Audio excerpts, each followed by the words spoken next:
நண்பர்களே, உங்கள் கிச்சனில் இருக்கிற ஒரு சாதாரண பொருள் வெறும் 8 நாளில் கிட்னிக்குள்ளே இருக்கும் அழுக்குகளையும் நச்சுக்களையும் வெளியேற்ற உதவும்னு சொன்னால் நம்புவீங்களா? அதையும் தயாரிக்க வெறும் 10 நிமிஷம் தான் ஆகும். ஆனால் 90% பேருக்கு அந்த பொருளை வெறும் சமையலுக்கு வாசனைக்காக மட்டும் பயன்படுத்துகிறாங்க. அதோட உண்மையான சக்தி என்னன்னு தெரியாமல் இருக்காங்க.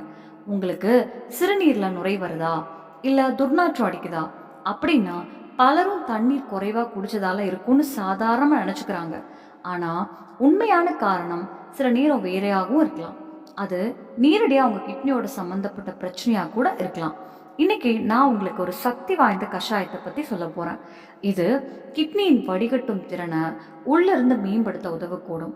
அதோட கிட்னி ஆரோக்கியத்தையும் நல்ல அளவுக்கு பாதுகாக்க உதவும்.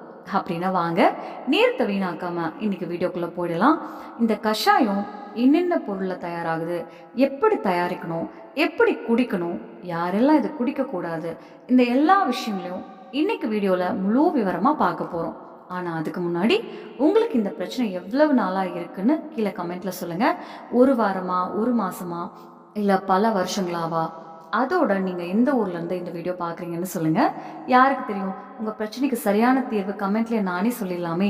அதால் கண்டிப்பாக கமெண்ட் பண்ணுங்கள்.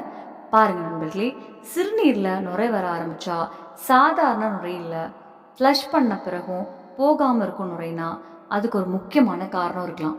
அதாவது உங்கள் உடம்புல இருக்க வேண்டிய புரதச்சத்து சிறுநீரோட வெளியேற ஆரம்பிச்சிருக்கும். சாதாரணமாக புரதம் ரத்தத்துக்குள்ளே தான் இருக்கணும். ஆனால் கிட்னிக்குள்ளே இருக்கும் சின்ன சின்ன வடிகட்டிகள் பலவீனமாக ஆகும்போது அல்லது பாதிக்கப்படும் போது அந்த புரதம் சிறுநீரில் கலக்க ஆரம்பிக்கும். இதைத்தான் மருத்துவத்தில் புரோட்டீன் யூரியா அப்படின்னு சொல்லுவாங்க. அதே மாதிரி சிறுநீரில் அமோனியா மாதிரி துர்நாற்றமோ கெட்டுப்போன முட்டை மாதிரி வாசனை வந்தால் அது உடம்புல நச்சுக்கள் அதிகமாக சேர்ந்திருக்கும் அறிகுறியாக இருக்கலாம். இல்லைனா கிட்னி சரியாக வடிகட்ட முடியலன்னு அர்த்தம் இருக்கலாம். சில நேரங்களில் இது சிறுநீரக பாதை தொற்று அறிகுறியாகவும் இருக்கலாம். இன்னும் சில சமயங்களில் கல்லீரல் இல்லாட்டி கிட்னியில் இருக்கும் ஆழமான பிரச்சனைகளையும் இது காட்டலாம். அதனால் இந்த அறிகுறிகள் ஒரு வாரத்துக்கு மேலே நீடிச்சா, தண்ணீர் அதிகமாக குடித்தாலும் சரியாகலைன்னா கண்டிப்பாக ஒரு சிறுநீர் பரிசோதனை எடுத்துக்கோங்க. இது ரொம்ப சுலபமான, குறைஞ்ச செலவில் செய்யக்கூடிய பரிசோதனை தான். ஆனால் உங்கள் கிட்னி ஆரோக்கியத்தை பற்றி நிறைய விஷயங்கள் சொல்லும். நண்பர்களே, நம்ம கிட்னி தினமும் சுமார் 180 லிட்டர் ரத்தத்தை வடிகட்டுது. ஆமாங்க, தினமும் 180 லிட்டர்.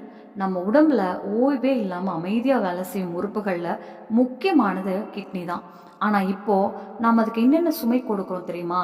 அதிக உப்பு, பதப்படுத்தப்பட்ட உணவுகள், தேவையில்லாமல் அதிக புரதச்சத்து பொடிகள், குறைவான தண்ணீர் குடிக்கிறது, அதோட வலி வந்தாலே மாத்திரை சாப்பிட்ற பழக்கம், இந்த எல்லாமே சேர்ந்து கிட்னி மேலே அதிக அழுத்தத்தை ஏற்படுத்துது. அதனால் அது மெதுவாக பலவீனமாக ஆக ஆரம்பிக்கலாம். ஆயுர்வேதத்தில் இதுக்காக ஒரு பெயர் இருக்குது. அதாவது ஜீரணமும் உடல் சுத்திகரிப்பும் சரியாக நடக்காமல் இருந்தால் உடம்புக்குள்ளே சேரும் நச்சு கழிவுகளுக்கு அந்த பெயரை பயன்படுத்துவாங்க. இந்த நச்சுக்கள் கிட்னிக்குள்ளே தேங்க ஆரம்பித்தா சிறுநீரில் நுர வரலாம், துர்நாற்றம் வரலாம். அதோட கிட்னியின் வடிகட்டும் திறனும் மெதுவாக குறைய ஆரம்பிக்கும். அப்படின்னா இந்த அழுக்குகளை எப்படி சுத்தம் செய்வது? இங்கே தான் நான் வீடியோ ஆரம்பத்தில் சொன்ன அந்த பொருள் நமக்கு உதவுறது. அது நம்ம எல்லாரோட சமையலறையிலையும் இருக்கும். ஆனால் அதோட உண்மையான சக்தியை நிறைய பேர் இன்னும் தெரிஞ்சுக்கல. ஆமாங்க, அந்த பொருள் என்னன்னு சொல்லட்டுமா? தனியா.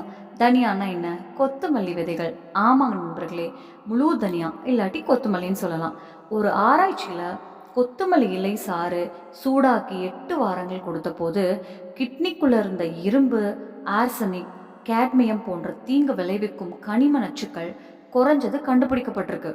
இதில் கவனிக்க வேண்டிய விஷயம் என்னென்னா, அந்த ஆராய்ச்சியில் சூடாக்கப்பட்ட சாறு தான் பயன்படுத்தப்பட்டது. அதாவது கஷாயம் மாதிரி தயாரித்து குடிப்பது இன்னும் பயனுள்ளதாக இருக்கலாம். அதனால் இந்த கஷாயத்தோட முக்கிய நாயகன் கொத்தமல்லி தான். ஆனால் இதோடு சேர்த்து இன்னும் 4 சக்தி வாய்ந்த பொருட்களையும் இதில் சேர்க்க போகிறோம். அந்த பொருள் கிட்னியை சுத்தப்படுத்தும் வேலையை இன்னும் வேகமாக்க உதவும். அப்படின்னா வாங்க, இந்த கஷாயத்துக்கு என்னென்ன பொருட்கள் தேவைன்னு இப்போ பார்ப்போம். இந்த கஷாயம் தயாரிக்க உங்களுக்கு தேவையானவை: 2 மேசைக்கரண்டி முழு தனியா, அரை எலுமிச்சை சாறு, அரை அங்குல அளவு நசுக்கிய இஞ்சி, 1/4 தேக்கரண்டி மஞ்சள் தூள், 1 சிட்டிகை மிளகுத்தூள், 2 டம்ளர் தண்ணீர், 1 தேக்கரண்டி தேன். இது விருப்பப்பட்டால் மட்டும். இந்த கஷாயத்தோட முக்கிய சக்தி கொத்தமல்லியில் தான் இருக்குது. ஆராய்ச்சிகள் சொல்வது என்னன்னா, சூடாக்கப்பட்ட கொத்தமல்லி சாறு கிட்னிக்குள்ள இருக்கும் கனிம நச்சுக்களை வெளியேற்ற உதவுகிறது. அதோட உடல்ல ஏற்படும் அழுத்தத்திலிருந்தும் பாதுகாக்குது. மேலும் இது இயற்கையான சிறுநீர் பெருக்கும் தன்மை கொண்டது.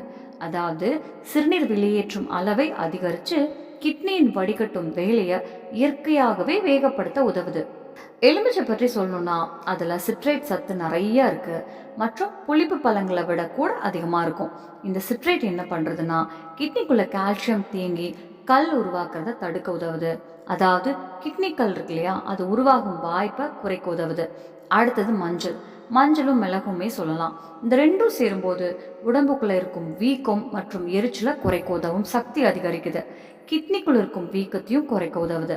அதோட சிறுநீர் செல்லும் பாதையில் இருக்கும் எரிச்சலையும் அமைதிப்படுத்த உதவுது. இஞ்சியில ஜின்செரால்னு சொல்லப்படும் ஒரு முக்கிய சத்து இருக்கு. இது உடம்புக்குள்ள இருக்கும் வீக்கத்தை குறைக்க உதவுது. கிட்னிக்குள்ள இருக்கும் அழுத்தத்தையும் குறைக்கலாம். உடம்புல இருக்கும் தேவையில்லாத கழிவுகளை வெளியேற்ற உதவும். அதோட ஜீரணத்தையும் சீராக்கி கிட்னி மேல இருக்கும் சுமையை குறைக்க உதவுது. இப்போ இந்த கஷாயத்தை எப்படி தயாரிக்கணும்னு பார்த்துடலாமா? இரவு தூங்க போறதுக்கு முன்னாடி 2 மேசை கரண்டி முழு தனியாவை எடுத்துக்கோங்க. 2 டம்ளர் தண்ணீர்ல ஊற வச்சுக்கோங்க. அடுத்த நாள் காலை எழுந்ததும் அந்த ஊறிய தனியாவை அதே தண்ணீரோட அடுப்புல வச்சு மெல்லிய தீயில 8லேருந்து ஒரு 10 நிமிஷம் வரை நல்லா கொதிக்க வைங்க. கடைசி 2 நிமிஷத்துல நசுக்கிய இஞ்சி, மஞ்சள் தூள், மிளகுத்தூள் இந்த 3ஐயும் அதில் சேர்த்துக்கோங்க. அதுக்கப்புறம் அடுப்பை அணைச்சு தண்ணீரை வடிகட்டி எடுத்துக்கோங்க. அது கொஞ்சம் வெது வெதுப்பாக ஆன பிறகு அதில் அரை எலுமிச்சை சாறும் ஒரு தேக்கரண்டி தேனும் சேர்த்துக்கலாம். தேன் சேர்ப்பது விருப்பம்தான், வேண்டானா விட்டுருங்க. இதை காலையில் வெறும் வயிற்றுல மெதுவாக குடிக்கணும். காலை உணவுக்கு அரை மணி நேரம் முன்னாடி குடிக்கிறது நல்லது. முதல்ல 7 முதல் 10 நாள் வரை ஒரு நாள் விடாமல் தினமும் காலையில் குடிங்க. அதுக்கப்புறம் வாரத்துக்கு 3 முறை எடுத்துக்கிட்டா போதும். அதாவது ஒரு நாள் விட்டு ஒரு நாள் குடிச்சா சரி. இதோட சேர்த்து தினமும் 8லேருந்து ஒரு 10 டம்ளர் வரை சாதாரண தண்ணீர் கண்டிப்பாக குடிக்கணும். ஏன்னா இந்த கஷாயம் உடம்புல இருக்கும் கழிவுகளை வெளியேற்ற உதவும். ஆனால் அவை வெளியே போக தண்ணீர் ரொம்ப அவசியம் இல்லையா? அதனால் நிறைய தண்ணி குடிங்க. உங்களுக்கு சிறுநீரில் நுரை வருதுன்னா இந்த கஷாயத்தோடு சேர்ந்து இன்னும் 3 விஷயங்களை கவனிக்கணும்.